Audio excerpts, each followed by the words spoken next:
Kalian pernah ngerasa nggak sih, impian yang udah di depan mata itu rasanya bakal hancur gitu aja? Nah, hari ini kita bakal bahas satu kisah nyata yang luar biasa tentang kekuatan semangat pantang menyerah waktu dihadapkan sama rintangan yang kayaknya mustahil banget buat dilewatin. Coba deh bayangin, kalian udah tinggal selangkah lagi nih buat ngeraih mimpi terbesar kalian.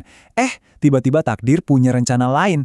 Kira-kira apa yang bakal kalian lakuin waktu semua itu terancam hilang? Yuk, kita cari tahu bareng-bareng. Oke, kita mundur dulu ke tahun 1996.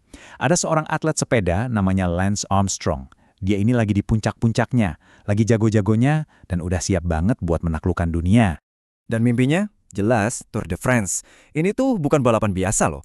Ini bener-bener ujian paling berat baik buat fisik maupun mental. Disinilah para legenda balap sepeda itu lahir. Biar kebayang ya, balapannya itu berlangsung selama 22 hari, melewati 20 etape yang beda-beda. Jarak totalnya hampir 3.700 km. Dan lawannya, ya atlet-atlet terbaik dari seluruh dunia. Ini benar-benar ujian yang luar biasa berat. Tapi, pas mimpinya udah di depan mata, sesuatu yang nggak disangka-sangka terjadi. Sebuah tragedi yang bakal ngubah segalanya. Bener-bener deh, tanpa ada firasat apa-apa, datang kabar buruk. Kabar yang bisa aja langsung mengakhiri semua perjuangannya selama ini. Badannya mulai ngasih sinyal-sinyal bahaya gitu. Awalnya batuk darah, terus sakit kepala yang parah banget, penglihatan kabur, sampai rasa sakit yang hebat di mana-mana. Dia tahu, ini bukan hal sepele. Dan bener aja, pas hasil tes keluar, diagnosisnya bener-bener bikin syok. Kanker testis ganas. Tiba-tiba, impiannya buat menang Tour de France itu langsung berubah. Sekarang, ini jadi pertarungan hidup dan mati. Kondisinya, parah banget. Ternyata kankernya itu udah nyebar kemana-mana. Ke paru-paru, di mana ada 11 tumor, ke perut, bahkan sampai ke otak dengan 2 tumor berbahaya di sana. Beberapa tumornya bahkan udah segede bola golf. Dokter pun ngasih vonis yang bikin lemes. Peluang dia buat bertahan hidup cuma 50%. 50-50. Bener-bener pertaruhan nyawa.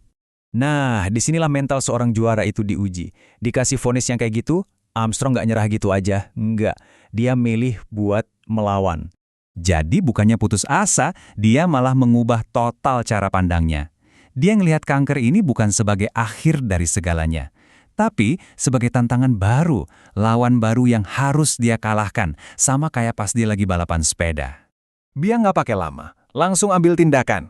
Mulai dari menjalani operasi otak, ngejalanin kemoterapi yang super berat, pokoknya semua dia lakuin. Dan yang paling penting, dia menolak untuk menyerah pada rasa putus asa atau depresi. Dan apa yang terjadi selanjutnya? Wah, ini kayak sebuah keajaiban. Ini adalah kisah tentang gimana dia bisa pulih dan kembali lagi ke dunia yang dia cintai, dunia balap sepeda. Ini luar biasa sih. Cuma 5 bulan setelah diagnosis, dia udah mulai latihan lagi. Dan gak butuh waktu lama, dia udah mulai menang di beberapa balapan, kayak di Luxembourg sama Jerman. Terus, dia bahkan bisa finish di peringkat 4 di balapan elit kayak Tour of Holland dan Spanyol. Ini bukti kalau semangat juaranya itu emang gak pernah mati. Sampai akhirnya, di tahun 1999, mimpinya terwujud. Nah, ini dia puncaknya. Dia kembali lagi ke panggung impiannya, Tour de France.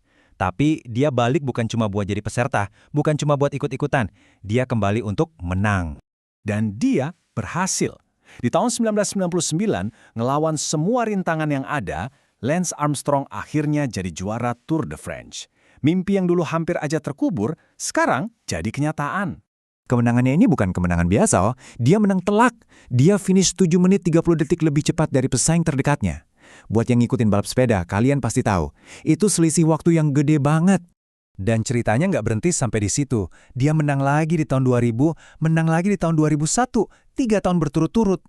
Ya oke, kita semua tahu sekarang kalau ada sisi lain yang lebih rumit dari cerita kemenangannya ini. Tapi pada saat itu, dia itu benar-benar jadi simbol seorang penyintas kanker yang bisa mendominasi ajang balap sepeda paling sulit di dunia.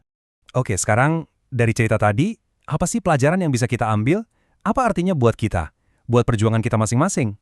Gini, hidup itu pasti bakal ngasih kita rintangan. Pasti. Jadi pertanyaannya itu bukan kalau kita bakal nemuin rintangan, tapi gimana cara kita ngehadapinnya nanti? Pilihannya itu selalu ada di depan kita. Selalu ada 2. Kita mau berjuang, taklukin rintangan itu, dan kejar mimpi kita. Atau kita mau nyerah aja, dan biarin semua potensi kita hilang gitu aja.